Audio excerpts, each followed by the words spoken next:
Welcome to Issues 101 with Melissa, Amy, and Hannah. I'm here with Melissa to talk about our first federal issue of the day. Susie from Iqaluit sent this issue in today. Canadians refuse to pay for something they've been getting free for years, according to the University of British Columbia survey. 1,700 Canadian adults, 81% said they would not pay for news online, and 90% said if their preferred news site started charging them, they'd simply go somewhere else. If there were no free alternatives left, only 30% of Canadians said they'd fork up the cash to read the news. Melissa, what do you think about this? Well, Amy, I totally agree with all the Canadians that wouldn't pay for it. If it's like, how are we going to know the news if we have to pay for it? I don't know. I don't think I would pay for it either if I had to pay for the news. I could just watch it on my television. Why would I go on the internet and pay for it? How does it affect you, Melissa? For the most part, it's more convenient for me to just go on the internet and find out what's... We have another provincial issue here from Mike in Ottawa. Ontario is moving to overhaul its adoption system, which currently allows thousands of Crown wards to languish in foster care while thousands of parents wait to adopt. The government is expected to remove legal barriers that until now have made it difficult to adopt children who have court-ordered access to their birth families and relatives. A province-wide adoption subsidy system is making it financially easier for parents to adopt who are waiting to be approved as adopted parents. Melissa, what do you think about this? Well, Amy, I really think it's great for Ontario to be doing this because it helps people that can't have children to be able to adopt. How does this affect you and your family at home, Melissa? I think it really affects my family mostly because my sister is really thinking about adopting in the future, and if she can adopt more than one, that's excellent. Moving on to our last issue, in Port Elgin from Jill. The percentage of adult meth users among those who sought addiction counseling services in Southern Bruce and Grey counties in recent years was almost 15 times higher than the provincial average. It's a growing problem, and it's a drug that is very popular in our communities and growing in numbers. The biggest challenge is to get crystal meth addicts to come for treatment. And what do you think about this, Melissa? I think it's becoming a problem in our community. Crystal meth is not good for brain cells, kills brain cells, it's not good for our bodies. And I think we should start getting treatment for those who are doing it. And how does that affect you, Melissa? People I know that have started crystal meth used to be great people until they got on it, and I don't want to see that in anybody else. We're going to break for commercial, and when we get back, we'll be with myself and Hannah. Then I wake up in the morning, I'm still asleep. I really don't want no toast. I want no OJ, no tea, and no cereal. Give me a yogurt drink, I'm wanting first. Whoa, give me up, me mama smooth up, me mama give me up, me mama when the morning come. Give me up, me mama, yup, me mama, yup for when the morning come. I'm Hannah, and we're here today interviewing Amy. The first federal issue is sent in from Bob from Calgary about the unwelcome election.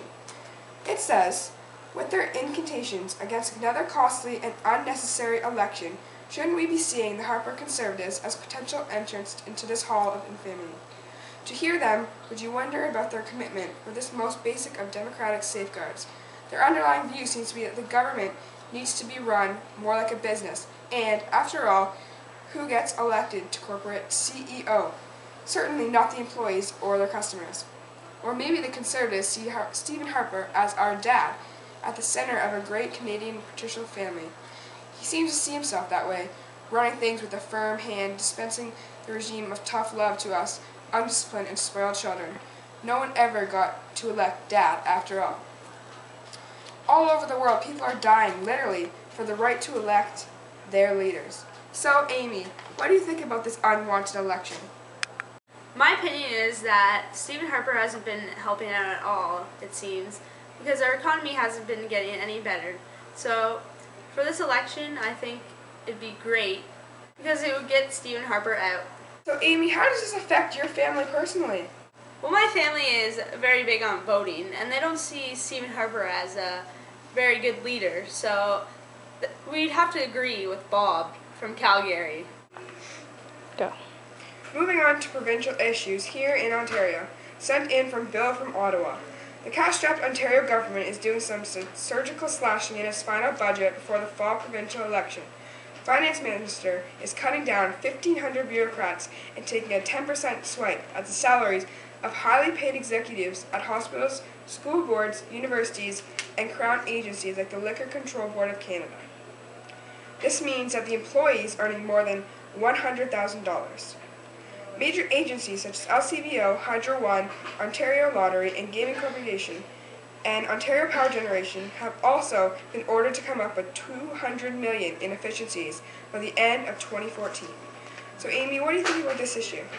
Well, Hannah, I think this is a very big issue considering it's 10% getting cut down from their salary. And they work very hard to earn that money, and for 10% to get cut off of that is a very huge amount.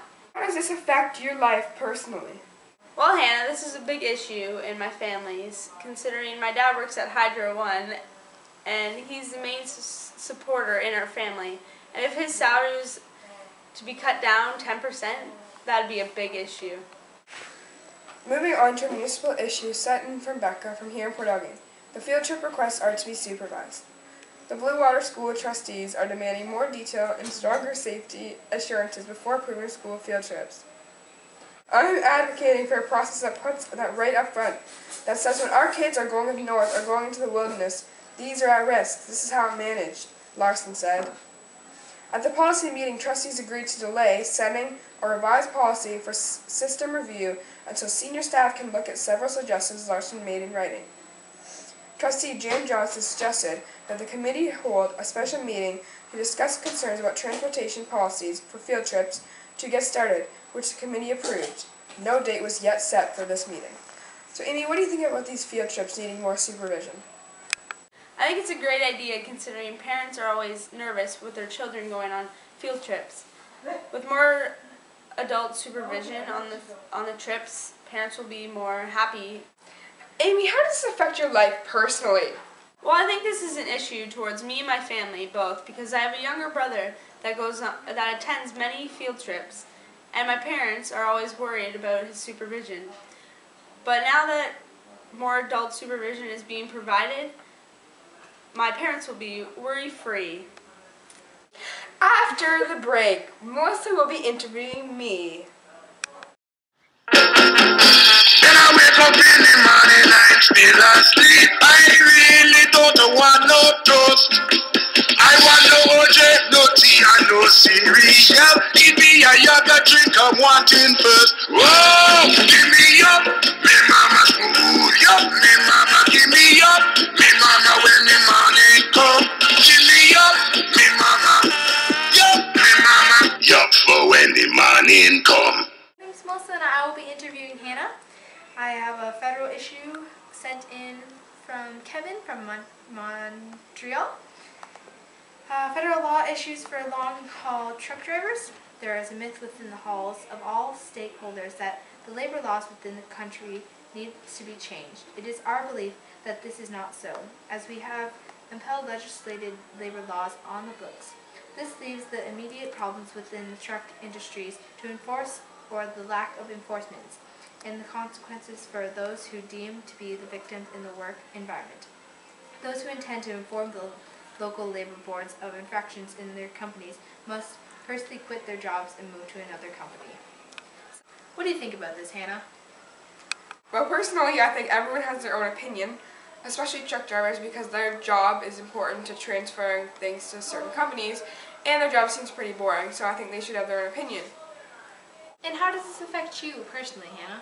Well, my neighbor is actually a truck driver, and if he were to have any problems with anything, like with the prices of what he's getting paid or anything like that, he wouldn't be able to tell anyone because he can't have his own opinion. So I think that this law should not be in place and everyone has their own opinion. This is our provincial issue sent in from Sammy from Sudbury.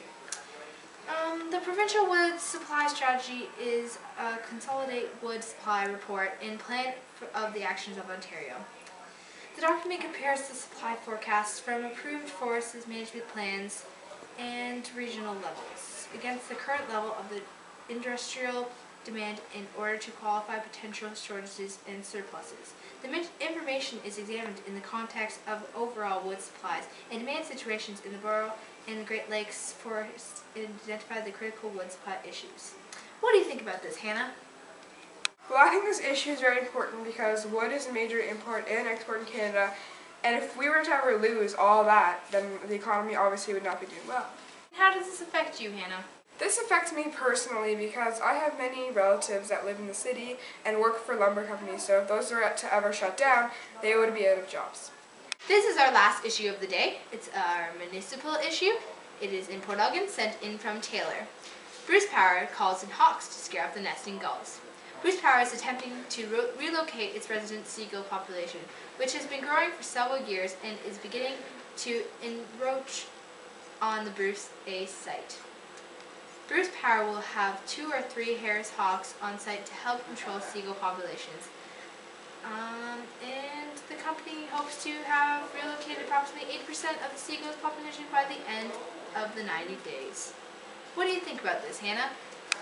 Well, I think that this issue directly affects my family because my dad does work at Bruce Power, and he doesn't want to have droppings all over the sidewalks in the cars, and it just makes Bruce Power look like a dirtier place. That concludes our interviews and our show today. This was brought to you by Yope.